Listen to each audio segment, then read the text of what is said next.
শেষ বল সালাউদ্দিন শাকিলের, টপেজ হয়ে গেছে, উইকেট কিপার তিনি আছেন, সহজ ক্যাচ, সহজেই ধরলেন।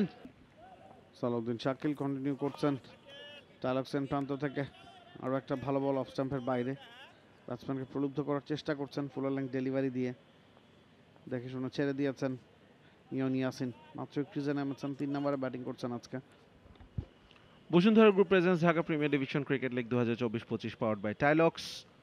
শাইনপুকুর ক্রিকেট ক্লাবের আজকে কিন্তু শেষ ম্যাচ হতে যাচ্ছে। যেই সিজনটা তারা শুরু করেছিল দুর্দান্ত এক জয় দিয়ে, যে সিজনটা তারা পার্টেক্সকে 77 রানের বড় ব্যবধানে হারিয়ে শুরু করেছিল, সেই সিজনটা এর পরে কিন্তু একেবারেই তাদের মন মতো যায়নি। তারপর টানা হারের বৃত্তে তারা পড়ে গিয়েছে।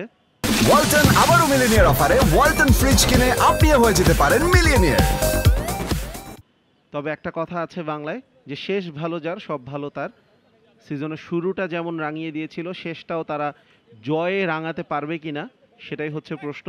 তবে ব্রাদার্স ইউনিয়ন নিঃসন্দেহে সেটা চাইবে না, কারণ জয়ের কোনো বিকল্পই নেই ব্রাদার্স ইউনিয়নের সামনে, যদি তারা নিজেদের অবনমন আটকাতে চায়। বৃষ্টিতে যদি খেলাটা পরিত্যক্ত হয়ে যায় বা পুরো ম্যাচ শেষ না হয়, একটা পয়েন্ট ব্রাদার্স পায়, সেক্ষেত্রেও তারা টিকে থাকবে, তবে হারা যাবে না। আসছেন সালাউদ্দিন শাকিল, এবার লেগ স্ট্যাম্পের বাইরে পুল করার চেষ্টা, ফিল্ডার আছেন ওই জায়গাটা, একটা রানই আসবে। ইটস বিকজ এই 3টা দল থেকে 2টা দল অবনমিত হয়ে যাবে। শাইনপুকুরের পয়েন্ট 2, ব্রাদার্সের পয়েন্ট 5 এবং পার্টেক্স 8 পয়েন্ট নিয়ে সবার ওপরে আছে, টিকে থাকবে। সালাউদ্দিন শাকিলের আরো একটা বল অফ স্ট্যাম্পের বাইরে, বলটা ছুটছে, আতিক আছেন ওই জায়গাটায়, ভালো ফিল্ডিং, ডাইভিং এফোর্ট, 2টা রান আটকানো যায়নি, 2বার প্রান্ত বদল করে নিয়েছেন রানা শেখ। ভালো ফিল্ডিং রাকিবুল আতিকের কাছ থেকে। সাকিব আল হাসান একবার একটা কথা বলেছিলেন যে বোলিং ব্যাটিং খারাপ হতেই পারে, কিন্তু ফিল্ডিংটা আসলে ইচ্ছার উপরে ডিপেন্ড করে। এ কথাটা কেন বলছি, কারণ আতিক একটু আগে বল হাতে 1 ওভারে 21 রান খরচ করেছেন। শেষ বল সালাউদ্দিন শাকিলের, টপেজ হয়ে গেছে, উইকেট কিপার তিনি আছেন, সহজ ক্যাচ, সহজেই ধরলেন রানা শেখ। তাকে ফিরতে হবে প্যাভিলিয়নে, বিগ শট খেলার চেষ্টা। বলছিলাম কিছুক্ষণ আগেই যে বডি ব্যালেন্সটা ঠিক রাখতে পারছেন না, বলের লাইনে পা নিচ্ছেন না, ফুট মুভমেন্টে খানিকটা দুর্বল, এবং সেটার মাসুল কিন্তু গুনলেন Rana Sheikh.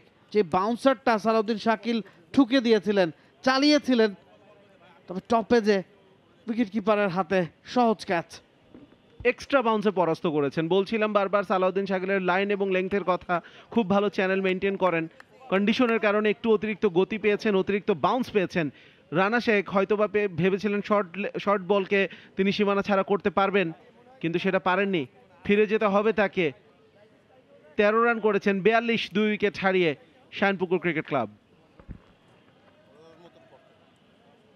For more updates, subscribe to our YouTube channel and click on the bell icon. Follow us on Facebook and Instagram. Download T-Sports app to enjoy exciting games and highlights. Visit tsports.com.